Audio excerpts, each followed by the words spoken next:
नमस्कार मित्रों। आज मैं हल्दी घाटी खंड काव्य के द्वितीय अध्याय को आपके समक्ष प्रस्तुत करूंगा। पिछले अध्याय में हमने बात किया था कि महाराणा प्रताप और शक्ति सिंह जी अपने गुरुदेव जी के साथ जब वन में आखेट खेलने के लिए विजयदशमी के अवसर पर जाते हैं। आज जब वहां पर उनका मुकाबला एक जंगल के राजा, जिसको नाहर कहते हैं, सिंह कहते हैं, केसरी कहते हैं, इससे होता है, तो जब सिंहों का मुकाबला सिंहों से होता है तो परिणाम विध्वंसक होते हैं।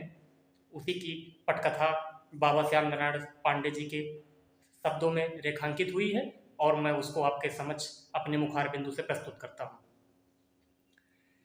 कि एक केसरी सोता था वन के गिरिगड्ढर के अंदर और रोमों की दुर्गंध हवा से फैल रही थी इधर उधर, और निश्वासों के साथ लार थी गलफर से चूती तरतर, और खून सने तीखे दांतों से मौत कांपती थी थर थर। और सिर के केसर हिल उठते जब हवा झुरकती थी झुरझुर, और फैली थी टांगे अवनी पर नासा थी बजती घुरघुर। और अंधकार की चादर ओढ़े निर्भय सोता था नाहर, और मेवाड़ी जन्म गया से कोलाहल होता था बाहर। वो अपना मस्त मगन एकदम सो रहा है और पूरे जंगल में त्राही त्राही मची हुई है। राणा प्रताप और पूरी मेवाड़ की सेना ने जंगल में त्राही त्राही फैला दी है कि अंधकार की चादर ओढ़े निर्भय सोता था नाहर, और मेवाड़ी जन्म गया से कोलाहल होता था बाहर। अब सो न सका, उठ गया क्रोध से, असलाई आंखें खोली, और झुंझलाया कुछ गुर्राया जब सुनी शिकारी की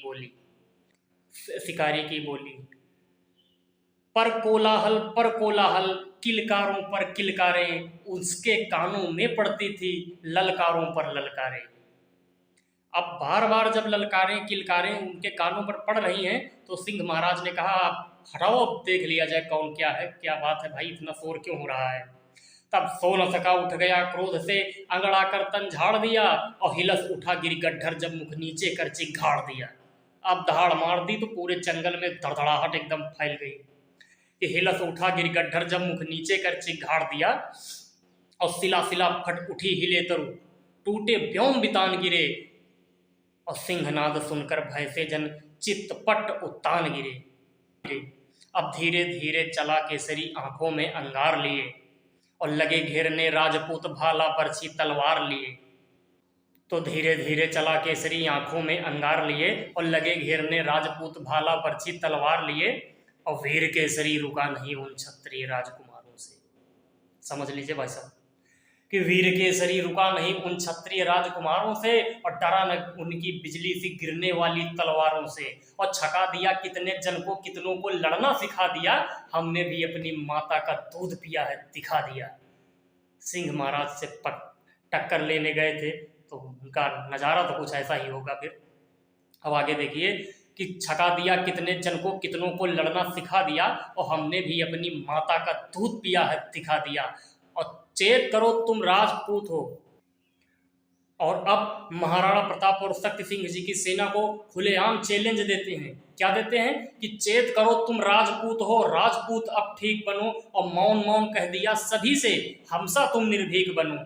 मैं भी सिंह, सिंह तुम भी हो, और पाला भी है आन पड़ा, आओ आज देख लेते हैं हम दोनों में कौन बड़ा। घोड़ों की घुड़दौड़ रुकी, चैलेंज आ गया है, तो अब क्या राणा प्रताप पीछे हट जाएंगे? क्या शक्ति सिंह पीछे हट जाएंगे? क्या मेवाड़ी शेर ये पीछे हट सकते हैं? नहीं। घोड़ों की घुड़दौड़ रुकी, लोगों ने बंद शिकार किया, और शक्ति सिंह ने हिम्मत कर बर्छे से उस पर वार किया। शक्ति सिंह ने चला दिया बर्छा, और वाहन की बिगड़ी न बात चंडी के भीषण वाहन की, और कठिन तड़ित सा तड़प उठा कुछ भाले की परवाह न की। सिंह महाराज भी तड़प के एकदम उठे गड़गड़ाते हुए, उन्होंने तलवार की भाले की कोई परवाह न की कि याहन की बिगड़ी न बात चंडी के भीषण वाहन की, और कठिन तड़ित सा तड़प उठा कुछ भाले की परवाह न की। और काल सदस राणा प्रताप झट तीखा सूल निराला ले। जैसे ही एक्शन हुआ सिंह महाराज की तरफ से प्रचंड वाला, तुरंत महाराणा प्रताप ने रिएक्शन कर दिया, क्योंकि उन्होंने समझ लिया स्थिति अब विकट आने वाली है, क्या खतरा हो सकता है। तो उन्होंने कहा, अपने मन में सोचा कि ये खतरा जो होने वाला है ये अग्रज के होते हुए अनुज पर नहीं आना चाहिए। यहीं पे मैं अगली जो 4 पंक्तियां पढ़ने जा रहा हूं, आपका विशेष ध्यान चाहूंगा। पूरी हल्दी घाटी जो हुई है उसकी पटकथा यहाँ से स्टार्ट होती है, यहीं से आरंभ होती है, और यही मूल कारण है यहाँ पर एक दूसरे को समझ ना पाना और अपने आप में एक आत्मद्वेग, एक अपने आप में घमंड होना और किसी की बात को गलत अर्थ निकाल लेना कि अगर मैंने 6 लिखा है तो मुझको तो ये 6 दिख रहा है, लेकिन आपको दिखा रहा हूँ तो आपको ये 9 दिख रहा है। मतभेद यहीं से प्रकट हो गया। क्या होता है, और आहन की बिगड़ी न बात चंडी के भीषण वाहन की, और कठिन तड़ित सा तड़प उठा कुछ भाले की परवाह न की, और काल सदृश राणा प्रताप झट तीखा सूल निराला ले, और बढ़ा सिंह की ओर झपट कर अपना भीषण भाला ले, और ठहरो ठहरो कहा सिंह को लक्ष्य बनाकर ललकारा। ठहरो ठहरो कहा सिंह को लक्ष्य बनाकर ललकारा, और शक्ति सिंह तुम हटो सिंह को मैंने अब मारा मारा। राजपूत अपमान न सहते, परंपरा की बात यही, और हटो कहा राणा ने पर उसकी छाती वो तान रही।